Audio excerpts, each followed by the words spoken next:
My novel Expiration Date started out actually as supposed to be a piece of serial fiction for the New York Times. God, back in 2000, I want to say 8 or 9, the Times had a great feature in their magazine. Like they did have, I highlight Mike Connolly and Laura Lippman, Elmore Leonard did a serial.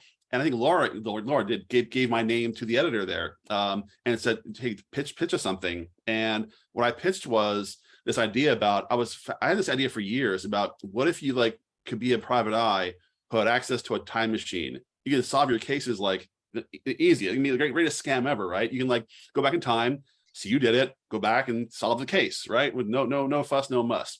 Because that evolved over the years to a thing where I thought, okay, at the time I had left my day job as a journalist, and I thought, it was harrowing. It's pretty terrifying not to have a steady paycheck. And I kind of funneled that anxiety into this character of Mickey Wade, who was fired from his job. I left voluntarily. He was fired and kind of found himself sort of, floundering. I also spent some time like he did, staying in his grandfather's, old apartment, which I moved into my grandfather's little tiny house he had in 1995 for about a year after he was hit by, I'm not lying, he was hit by a speeding Camaro outside of his favorite bar at like 10:30 in the morning. So Grandpa was a day drinker. He wandered outside and got pounded by, slammed into by a Camaro.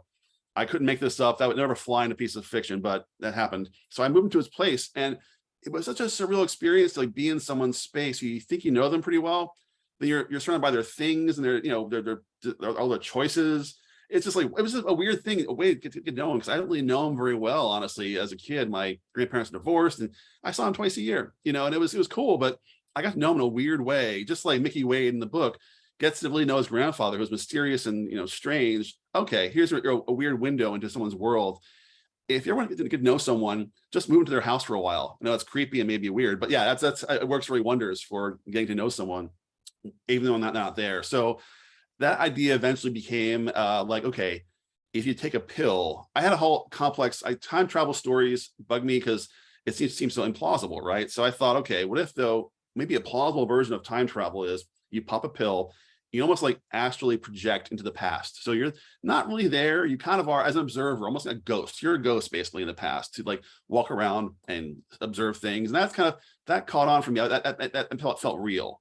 If I don't believe it myself, I can't write it. I have to actually believe it's somewhat vaguely plausible, or at least delude myself into thinking it's plausible. So that it was great fun. So the serial happened.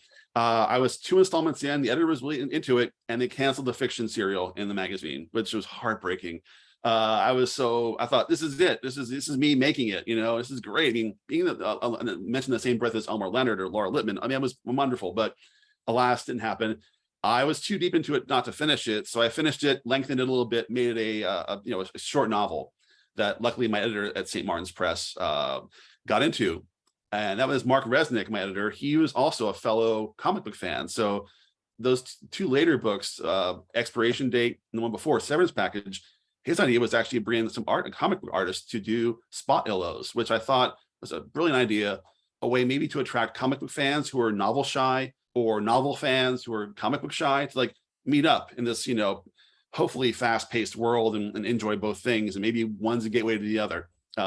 Which I still love. I mean, in fact, my first short story collection is out in next month, actually. And I insist on, I hired an artist to do like spot illos. I think it's a fun way to break up my first short story collection is called Lush, after one of the stories. Lush and Other Tales of Boozy Mayhem. I've written stories here and there over the years. They lasted 25 years. In fact, I have this is not the cover, but I have a mock-up of like, this is sort of the sketch of it. Here's, it's a bar room scene and a lot of fun. And the artist, she's amazing. I mean, you see the finished cover, you're going to fall in love. Heather Vaughn, she's a Philly artist who I just love her stuff and was really taken by it. So lucky enough to hire her to do the cover and also some spot illos. But as I was gathering stories, I finally had enough stories, for a collection. And I was like, okay, what's the through line? What are these? Because they're all different genres. Some are crime, some are horror, some are just weird.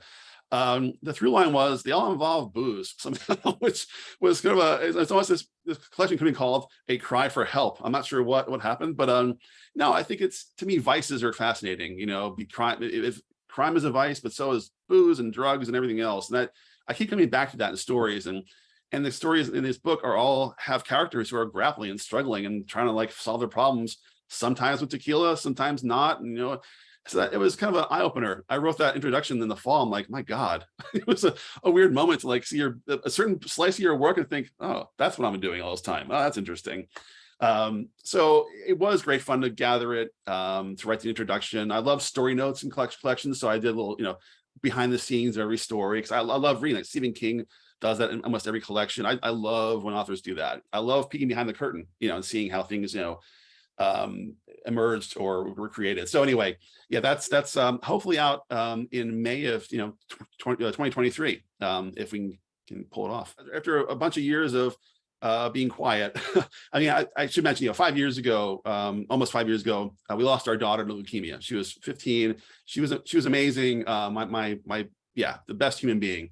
And it threw me for a loop. I really, not to get too dark here, but afterward, I wasn't sure I could ever write again. It just something broke in my brain. Like it was that trauma of it all. So I slowly almost like started from scratch again. I first started doing a short story. I did like some nonfiction stuff. I kind of ramped up again. Almost like I undid everything I had done, blew up. So I was like, okay, I'll start from scratch again. The only way I know how to do it, one step at a time. So it's taken me a while to get back to like, even I wasn't sure I was going to do a novel again. And I finally, my next novel is out next spring. It's called California Bear. And I literally started writing it in her hospital room as I was, her first days of treatment, as an escape, because you're there long hours. My wife and I, we traded off. We vowed never to leave her alone, and at the hospital room. So we always traded off. And there's some hours where she's sleeping or just, involved in a treatment. Fiction, again, has always been my escape. It's always been my escape hatch. So I wrote literally the first chapters in her hospital room. I put it aside because things got, dark. And when I picked up again, I thought, wow, I should finish this. This actually is not horrible. So the book is, sorry, losing my voice here. So the book is kind of a fusion of both like that part of my life, but also I think it's the funniest book I've written, oddly enough, because I was looking for humor. I wanted to escape from like the real life horrors. And I just thought of two characters, just like mostly a Shane Black kind of partnership of like, not a buddy cop thing, but close to that, two very different people who are slammed together, and it's just mayhem. And that was great fun for me to get back into that world, but also weighted against a real life story, that I was trying to grapple with. And that's what I kind of did. I don't know. I every book I write, I never know how it'll be received or if it worked or not. I just got to try. It's all these are experiments, and some blow up my face and some are okay.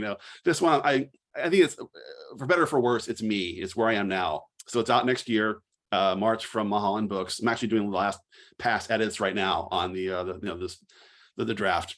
So there's that next year. And this summer, I have a book out with a little known writer you may have heard of named James Patterson.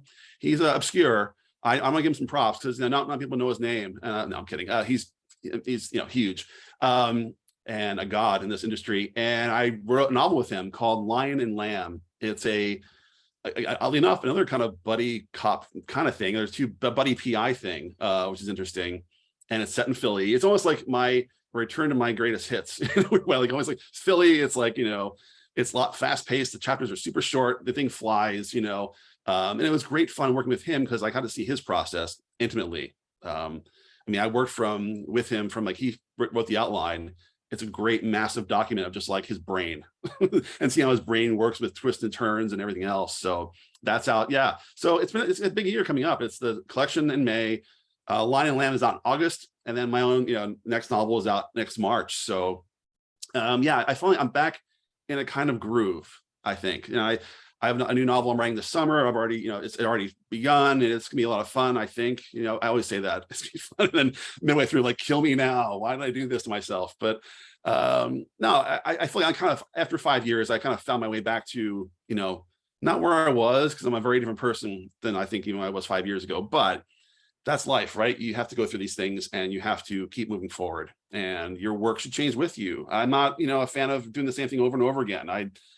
I would hate that. It'd be creative death. So you got to, press on and invent as you go along. It actually came through my current publisher, Mulholland Books, the editor, Josh Kendall. So it's, it's Little Brown. So there's James Patterson's at Little Brown.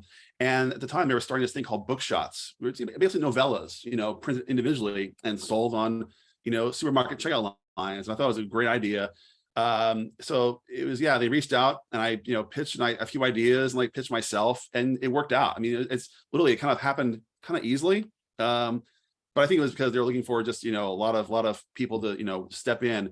And it was also kind of, I think, an audition process. So since then I've done a few novellas, then we started doing these longer things, these audible dramas, basically, which that was a blast. I wasn't sure what to expect, but the idea is that it's like an old radio drama, but with in kind of podcast / audio drama form. It was the opposite of comic book writing. So it's like when you have comic books, you have images or everything. Here, there's no images. It's all dialogue and sound effects and maybe a little music. That's all you've got in your toolbox. I thought, how fascinating. That was just like, man, this could be great. Or it could be a disaster. I'm not sure which. And I had great fun. I love dialogue. I love writing it. And love when it works, and I gnash my teeth and pull my hair when it doesn't work. But it was just so much fun to do that. And then what a treat it was to write these things. It was mostly pandemic times, early pandemic. I was writing most of these episodes. And it was produced during the pandemic. And the first one we did, called The Guilty, came out the fall of the previous 2021, right? Is that right?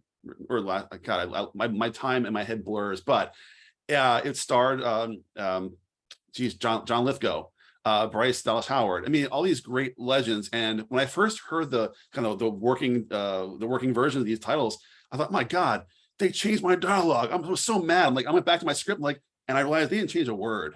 It was their performance that made what I wrote so much better, so much more like it came to life in a way that I just and now I really see what good performers bring to dialogue. I mean, boy, I could have been knocked over the feather. I really thought, they'd changed stuff in the room or something. And I know they just really embodied it. So that was a treat to have actors that caliber bring it to life.